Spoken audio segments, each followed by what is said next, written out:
السلام علیکم، یہ ہے ماسٹر 92 نیوز کا ہر خبر پر نظر۔ اور اب نظر ڈالتے ہیں آج کی تازہ خبروں پر۔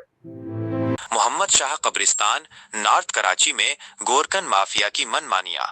آئیے ناظرین، آپ کو لے کر چلتے ہیں محمد شاہ قبرستان نارتھ کراچی، جہاں پر قبروں کی کھلی بے حرمتی، انتظامی بد انتظامی اور گورکن مافیا کی بے لگام کارروائیاں منظر عام پر آ گئی ہیں۔ محمد شاہ قبرستان میں نہ صرف قبروں کی غیر قانونی فروخت جاری ہے، بلکہ مردوں تک کو سکون میسر نہیں۔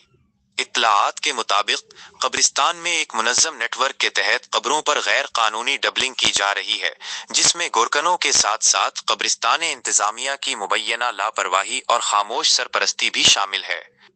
تفصیلات کے مطابق مرحوم سید سلطان ضمیر الحسن کی قبر پر غیر قانونی طور پر دوسری قبر تعمیر کر دی گئی۔ لواحقین کا کہنا ہے کہ اکتوبر 20 کو قبر اپنی اصل حالت میں موجود تھی اور کتبہ واضح تھا۔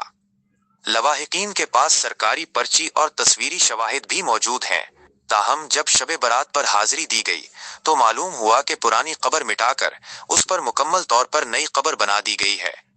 متاثرین کی دہائی تصویری شواہد میں واضح ہے کہ پرانا کتبہ ہٹا کر نیا کتبہ نصب کیا گیا ہے۔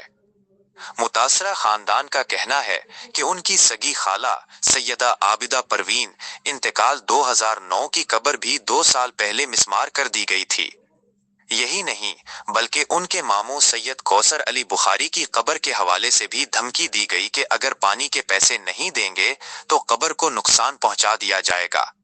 مطالبہ: متاثرہ خاندانوں نے الزام لگایا ہے کہ گیٹ نمبر 1، 2 اور 3 پر تعینات گورکن اس غیر قانونی دھندے میں ملوث ہیں۔ انہوں نے حکومت اور متعلقہ اداروں سے پرزور مطالبہ کیا ہے کہ اس مافیا پر لگام ڈالی جائے تاکہ عام آدمی کو انصاف مل سکے اور وہ اپنے پیاروں کی قبروں پر جا کر سکون سے فاتحہ خوانی کر سکیں۔